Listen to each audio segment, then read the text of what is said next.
प्रशांत किशोर के लिए नहीं, इस बार वोट, एक बार जीवन में वोट अपने अपने बच्चों के लिए देना है, बच्चों के पढ़ाई और रोजगार के लिए देना है। साल भर के अंदर जितने आपके बच्चे गए हैं बाहर मजदूरी करने, जो बच्चे यहाँ पढ़ लिख कर बेरोजगार बैठे हैं, उसको सरकारी नौकरी मिले चाहे न मिले, लेकिन सभी के लिए कम से कम 10 से 12 हजार रुपया का रोजी रोजगार का व्यवस्था यही बिहार में करके दिया जाएगा। इस बार जब छठ में घर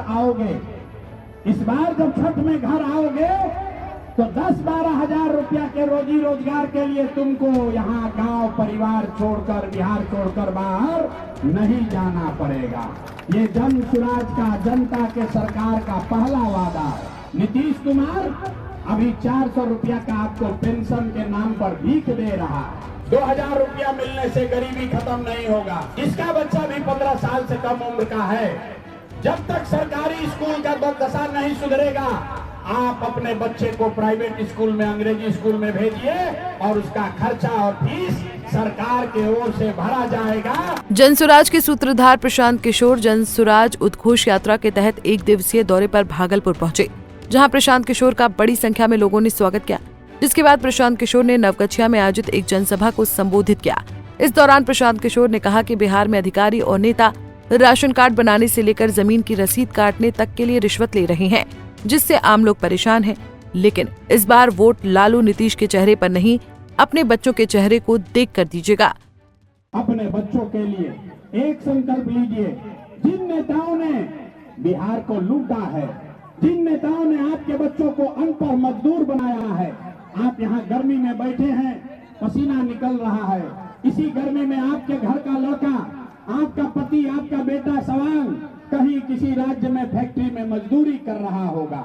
यहाँ 2 घंटा में आप बाप बाप कर रहे हैं।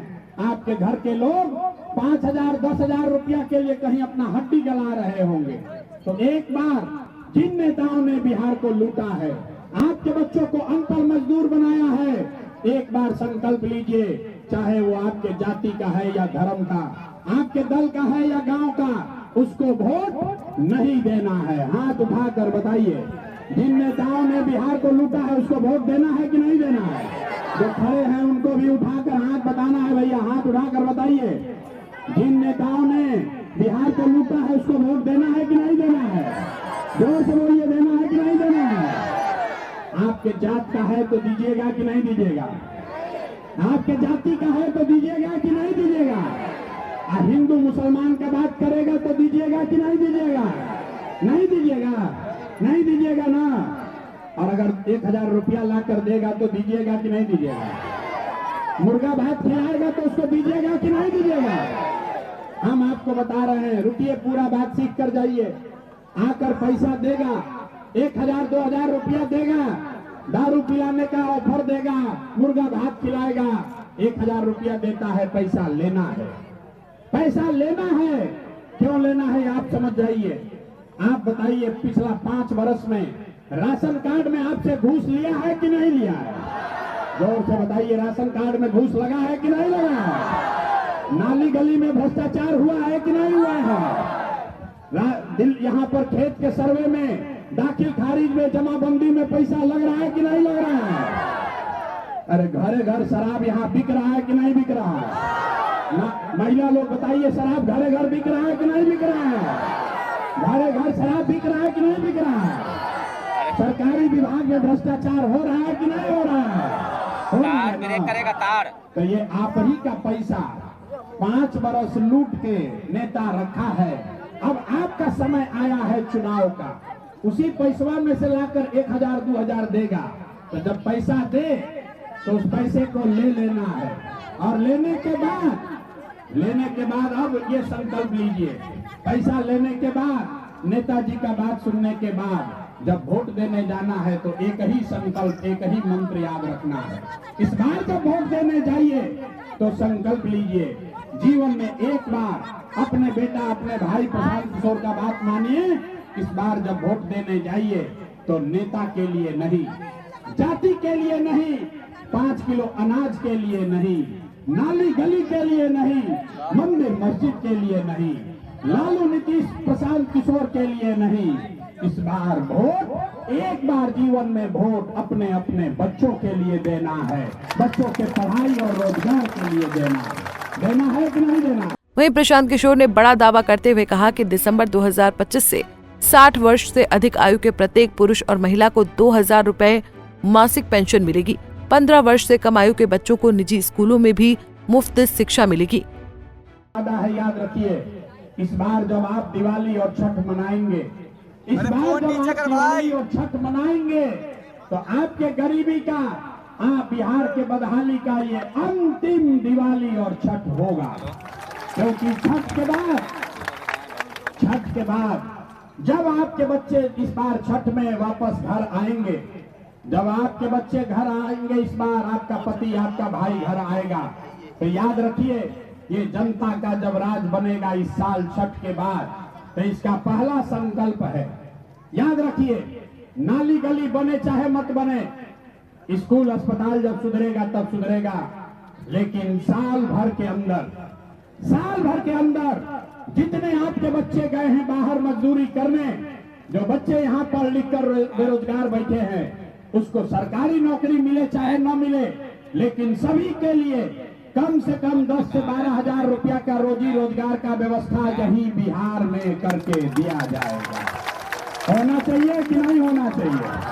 ये जितना यहाँ पुरुष लोग बैठे हैं हाथ ना उठाएंगे, हाथ उठाकर बताइए होना चाहिए कि नहीं होना चाहिए? होना चाहिए। अगर होना चाहिए तो अभी सभा के बाद जाइएगा घर, तो अपने पति, अपने भाई, अपने बेटा को फोन करके बता दीजिए, इस बार जब छठ में घर आओगे तो 10-12 हजार रुपया के रोजी रोजगार के लिए तुमको यहाँ गांव परिवार छोड़कर, बिहार छोड़कर बाहर नहीं जाना पड़ेगा। ये जन सुराज का, जनता के सरकार का पहला वादा है। दूसरी बात, जिसका उम्र 60 वर्ष से ज्यादा है, जिसके घर में भी 60 वर्ष से ज्यादा का कोई महिला या पुरुष रह रहा है, नीतीश कुमार अभी 400 रुपया का आपको पेंशन के नाम पर भीख दे रहा है। तो ये तय हुआ कि जब इस बार जनता का राज बनेगा तो दिसंबर 2025 से 60 वर्ष से ज्यादा हर उम्र के हर महिला पुरुष को कम से कम 2000 रुपया महीना पेंशन जरूर मिलने लगेगा। होना चाहिए कि नहीं होना चाहिए? होना चाहिए। ये प्रस्ताव पारित कर रहे हैं ना अपने यहाँ से। तीसरा और अंतिम संकल्प, जितने लोग आप यहाँ आए हैं, 2000 रुपया मिलने से गरीबी खत्म नहीं होगा। 10,000 के रोजी रोजगार मजदूरी से भी गरीबी खत्म नहीं होगा। गरीबी खत्म तब होगा जब आपके बच्चे बढ़िया पढ़ेंगे। तो इसलिए जन सुराज का, जनता के सरकार का तीसरा संकल्प है, जिसका बच्चा 15 साल से कम उम्र का है, याद रखिए, जिसका भी बच्चा 15 साल से कम उम्र का है, अभी आपका बच्चा, गरीब का बच्चा जाता है स्कूल में पढ़ने, वो पढ़ता नहीं है, खिचड़ी खा के घरे आ रहा है। तो जिसका बच्चा भी 15 साल से कम उम्र का है, जब तक सरकारी स्कूल का दशा नहीं सुधरेगा, आप अपने बच्चे को प्राइवेट स्कूल में, अंग्रेजी स्कूल में भेजिए और उसका खर्चा और फीस सरकार के ओर से भरा जाएगा, ताकि गरीब से गरीब का बच्चा भी अंग्रेजी स्कूल में पढ़ सके। होना चाहिए कि नहीं होना? बहरहाल बिहार में विधानसभा चुनाव को लेकर सियासी हलचल तेज हो गई है। राजनीतिक दलों के नेता वोटरों को अपने पाले में लाने की जुगत में जनता से एक से बढ़कर एक लुभावने वादे कर रहे हैं। इन सब के बीच देखना ये दिलचस्प होगा कि इस बार बिहार की जनता किसे सियासत का ताज पहनाती है। पंजाब केसरी टीवी के लिए भागलपुर से अंजनी कुमार कश्यप की रिपोर्ट।